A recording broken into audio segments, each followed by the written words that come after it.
Hi, I'm Courtney. Hey, this is Gimena. Hey, I'm Chase. Hi, I'm Daniel. Hey, this is Erik. Hey, I'm Zach. And I'm Adolfo. Please stand for the Pledge of Allegiance. Attention, salute, pledge. I pledge allegiance to the flag of the United States of America and to the republic for which it stands, one nation, under God, indivisible, with liberty and justice for all.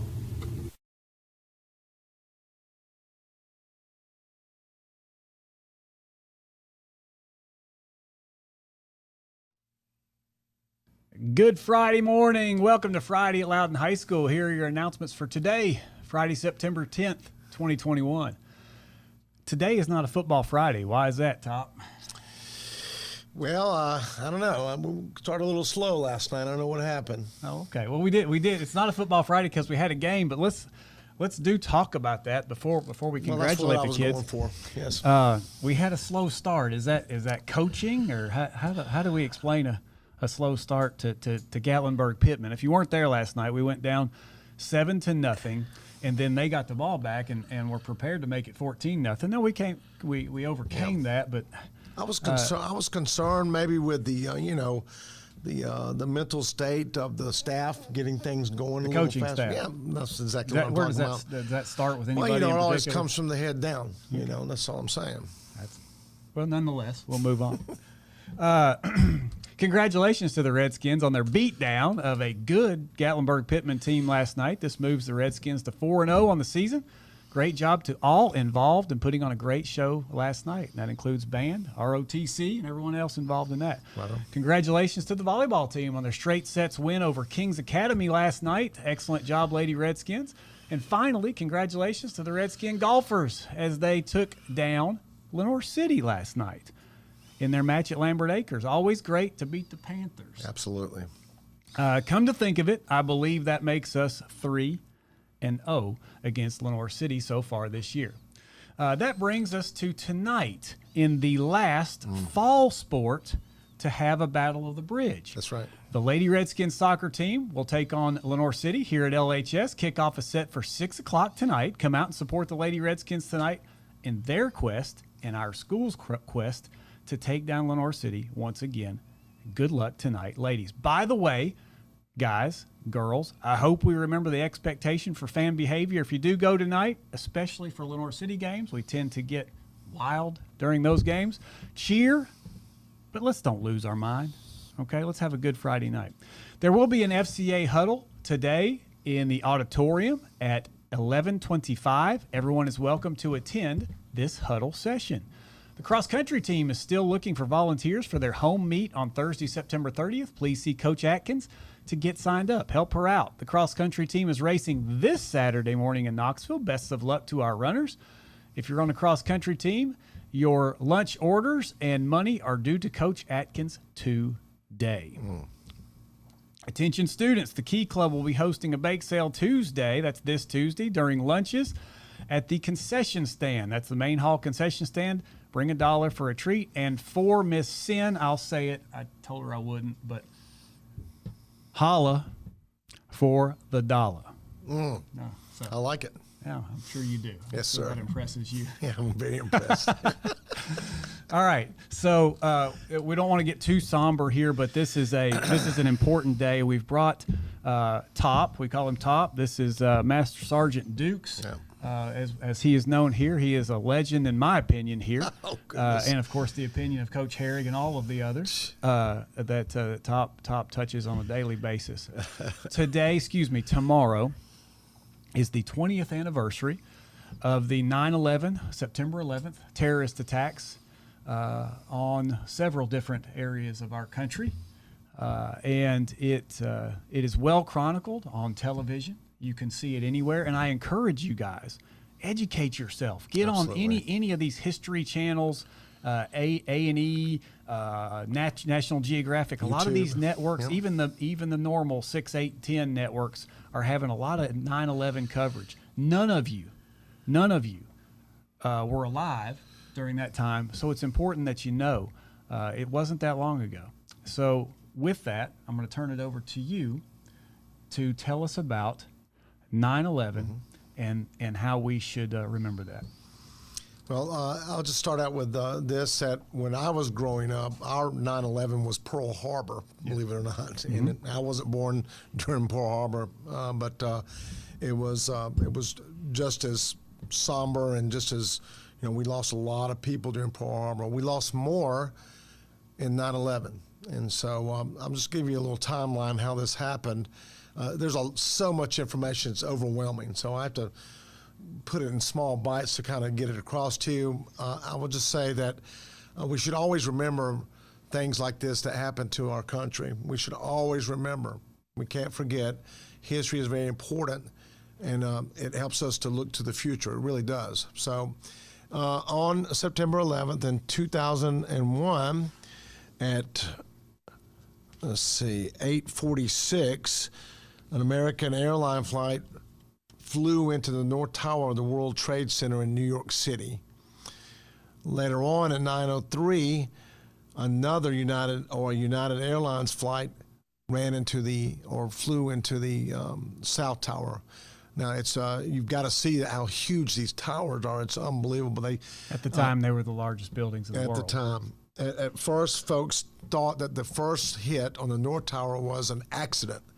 And so people were watching this on TV as it happened live, so it's horrible that way. Also, at 9:37, American Airlines Flight 77 flew into the Pentagon. Now, the Pentagon is a huge building that houses our military leadership for this country. And so they ran right into it. It's the hub of our national defense. Absolutely, security, absolutely. And then at 10:03, over a little town called Shanksville, Pennsylvania, the plane flew into the ground basically because the passengers, this is my hero story, the passengers refused to, they knew something was up. They were on their phones talking to people about what was happening in New York. They knew these guys were up to no good. They hijacked the plane, and so these guys, crushed into where the pilots, flying everything, and so they dug it into the ground, killed everybody on the plane. But it was supposed to. It's alleged that flight was heading for the White House, is what I've read. But they're not 100% on that, or the Capitol itself. Yes. Either way, right. They did kill everybody on board, but they would have killed a whole lot more had they hit the city of Washington D.C. or one of those, and potentially taken out one of our. And you have to remember, this is on mainland. The Pearl Harbor was awful also, but that was kind of remote because it was in Hawaii. Mm-hmm. So here we are on land. So everybody, I remember that President Bush, he was with a bunch of kids in kindergarten. He was reading them a book, and one of his aides came and got him, and his face, he just went like, it was crazy. It was bad. It was real bad. So that's what happened. And they all were under the guise of a guy named Osama bin Laden, who was an extremist from Afghanistan, and he ordered the strikes. Basically, we learned later, if you don't know your history, that the Obama administration found him and took care of business that way. Yes. So, moving on. So I've got just a couple of stories, and one of them that I always like to do. I did this last year. It's a fellow is a retired Army officer. And his name is Rick Ricola. And Rick Ricola was kind of the manager of the towers, basically, yes. And he was an attention to detail guy. He was really conscientious about things. So he ran safety drills for years in those towers. And the bottom line is that when they struck, he got 2,700 people out of that building. Mm-hmm. He kept going back for more. And, eventually he got caught up in one of the towers and died helping to get people out. So that's an amazing story. The new show on National Geographic, the 6-part series, and I encourage you guys to see some of this stuff. I really do. Chronicles him a little bit, and it talks about how he had ample opportunity to get out, but in his quest to get everybody else out, he wound up perishing himself. They were just so, and the crew members that we talked about too, there's just so many stories. And even I didn't realize this is a new thing that, they have a huge harbor in New York, right? And all the boats rush to the shore basically to get people away from what happened in New York. So, I mean, it was just a concerted effort to help people out of the blue. Mm-hmm. It's just unbelievable. But so we've got a lot of that. People were in the towers, in the planes, talking to their loved ones and telling them goodbye, basically. And there's a lot to that. And so it's tragic. It really is. But that's why we should remember it, basically, because we have to be on guard, basically. Right? Yeah. Anytime somebody comes to and we get wrapped up in some of these athletic events, Battle of the Bridge and things like that, and Lenore City's coming into our house, and what we're going to imagine terrorists. They're coming into your country, and this happened in our homeland. That's right. We've heard a lot about Afghanistan lately. That's way out in there, so we don't really pay attention to that as much, sadly. But we don't pay attention. But this was on our homeland, so they kind of came to our turf. And the only other time that you'd spoken about that this had happened was Pearl Harbor, where there was massive amounts of death. So, thank you. Yeah. The bottom line is this, and I think you back me up on this. If you don't know about this, if you've never paid attention to it, or maybe you just heard about it, get a little more in depth. Okay, use this to look up, to look at pictures even. It will bring to light something that you may have never seen, and if it doesn't bring a tear to your eye, you're not living. And it doesn't matter who you are, how hard you think you are. It's amazing, some of these stories, like Mr. Ricola. And all the other, it's a million different stories. So thank you for coming on. If nothing else, we want you guys to get out of this is to learn something about it. Learn about the folks that perished. Learn about the first responders that saved thousands of lives. Because this is over 2,000 lives, almost 3,000 in all. Yes. Not just in New York City, but in all of them. Right.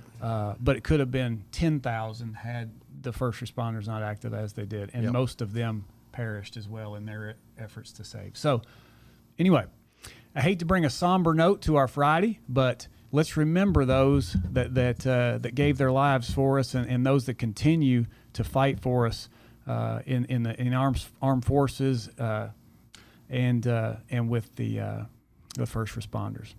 That's it for today, guys. Take care of business on this Friday. Okay, and we'll hope that Coach Herrig can get his team to start a little quicker next time. I'm gonna have a little talk with him, maybe a pep talk, maybe. Yeah. Okay, so we can do that. With all seriousness, guys, it's a Take Care of Business Friday. We're going to do it. The guys in here are going to do it with us. You do it as well. Have a great Friday. Thanks a lot.